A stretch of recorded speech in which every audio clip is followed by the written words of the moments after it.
Assalamualaikum warahmatullahi wabarakatuh. Saya perwakilan dari kelompok 5 akan mempresentasikan etika keilmuan. Saya Agus dengan NPM 2019-435011460. Saya Ditya Pratama dengan NPM 2019 4350 1466. Saya Riki Setiawan NPM 2019 4350 1461. Saya Muhammad Fajar Nur Syafi'i 19 4350 1462. Pengertian etika. 1. Secara etimologi, artinya etos atau watak kesusilaan atau adat. 2. Secara cabang filsafat yang membicarakan tingkah laku atau perbuatan manusia dalam hubungannya dengan baik dan buruk. 3. Etika adalah sebuah ilmu dan bukan ajaran. Yang keempat, maksudnya bagaimana kita dapat mengambil sikap yang bertanggung jawab berhadapan dengan berbagai ajaran moral.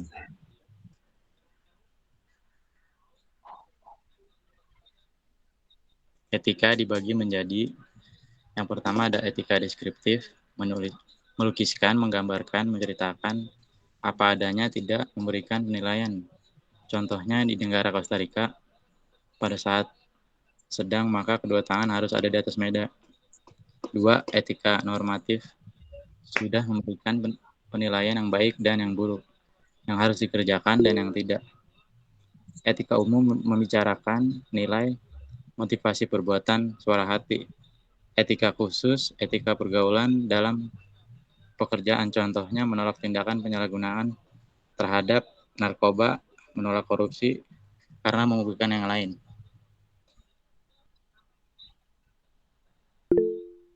Pengertian moral. Moral artinya adat atau cara hidup dipakai untuk perbuatan yang sedang dinilai. Etika dipakai untuk pengkajian sistem nilai yang ada. Ajaran moral adalah ajaran, wejangan, peraturan lisan atau tulisan tentang bagaimana manusia harus hidup dan bertindak agar menjadi manusia yang baik.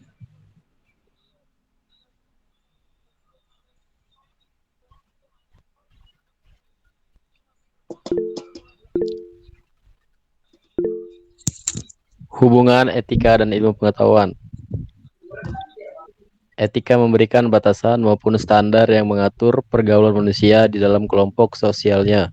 Dalam mengembangkan ilmu pengetahuan digunakan untuk dimanfaatkan bagi sebesar-besarnya kemaslahatan manusia itu sendiri. Karena dalam penerapannya ilmu pengetahuan juga mempunyai akibat positif dan negatif, bahkan destruktif, maka diperlukan nilai atau norma untuk mengendalikannya.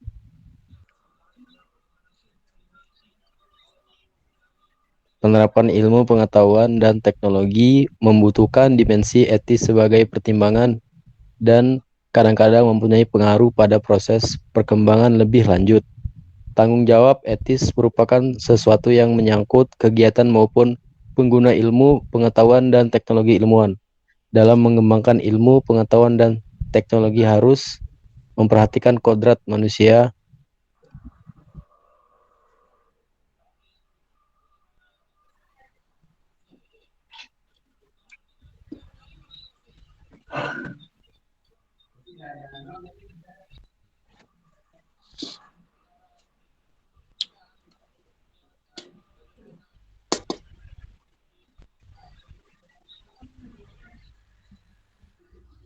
kemajuan teknologi memerlukan kedewasaan manusia untuk mengerti mana yang layak dan mana yang tidak layak, yang buruk dan yang baik. Ilmu pengetahuan dan teknologi tugasnya menyediakan bantuan agar manusia dapat bersungguh-sungguh mencapai pengertian tentang martabat dirinya. Martabat dirinya merupakan hasil perkembangan dan kreativitas.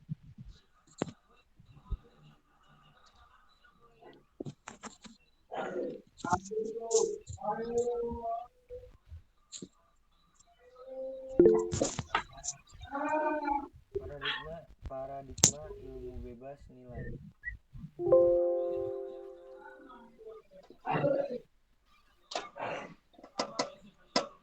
Paradigma ilmu bebas nilai.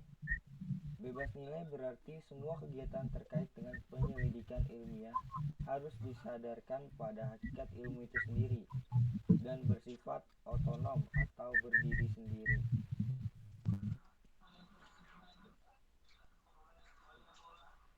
Joseph Situmorang menyatakan indikator bahwa ilmu itu bebas nilai.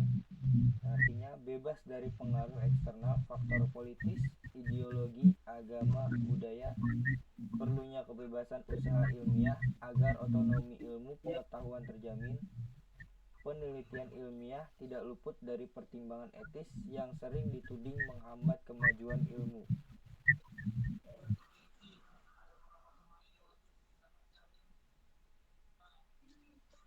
Contoh paradigma ilmu bebas nilai adalah teknologi air conditioner yang ternyata berpengaruh pada pemanasan global dan lubang ozon semakin melebar, tetapi ilmu pembuatan alat pendingin ruangan ini semata untuk pengembangan teknologi itu sendiri dengan tanpa memperdulikan dampak yang ditimbulkan pada lingkungan sekitar.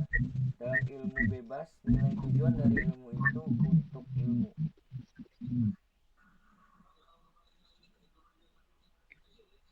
Paradigma ilmu tidak bebas nilai. Ilmu itu selalu terkait dengan nilai dan harus dikembangkan dengan mempertimbangkan aspek nilai ekonomis, sosial, religius, dan nilai-nilai lainnya. Jurgen Habermas membedakan ilmu menjadi 3 macam sesuai kepentingan masing-masing. Yang pertama, ilmu ini menyelidiki gejala-gejala alam secara empiris dan menyajikan hasil penyelidikan untuk kepentingan-kepentingan manusia dalam mengelola dunia atau alamnya. Contohnya, manusia mengalami musim hujan dan panas, kemudian menganalisa dalam musim hujan pada bulan Agustus sampai Januari, dan digunakan untuk membuat bendungan agar dapat menampung air yang berlebih. Aspek kemasyarakatan yang dibicarakan adalah hubungan sosial atau interaksi, sedangkan kepentingan yang dikejar oleh pengetahuan ini adalah pemahaman makna. Yang ketiga, teori kristis, yaitu membongkar penindasan dan mendewasakan manusia pada otonomi dirinya sendiri. Kepentingan yang dikejar adalah pembebasan atau emansipasi manusia.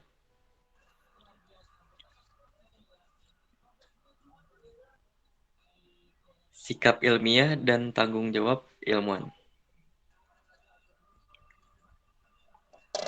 Menurut Abbas Hamami, tahun 1996 sebagai berikut. Tidak ada rasa pamrih, sikap yang diarahkan untuk mencapai pengetahuan ilmiah yang objektif dengan menghilangkan pamrih atau kesenangan pribadi. Adanya rasa percaya yang layak, baik terhadap kenyataan maupun terhadap alat-alat indera serta akal budi.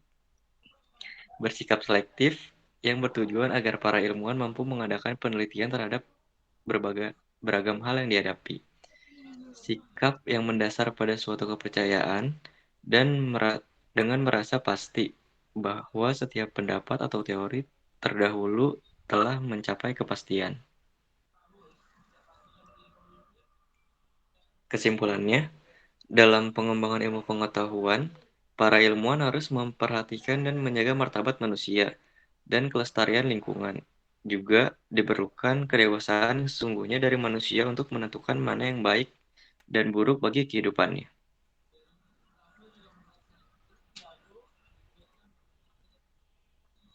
Sekian dari kami, kurang lebihnya mohon maaf. Wabillahi taufiq wal hidayah. Wassalamualaikum warahmatullahi wabarakatuh.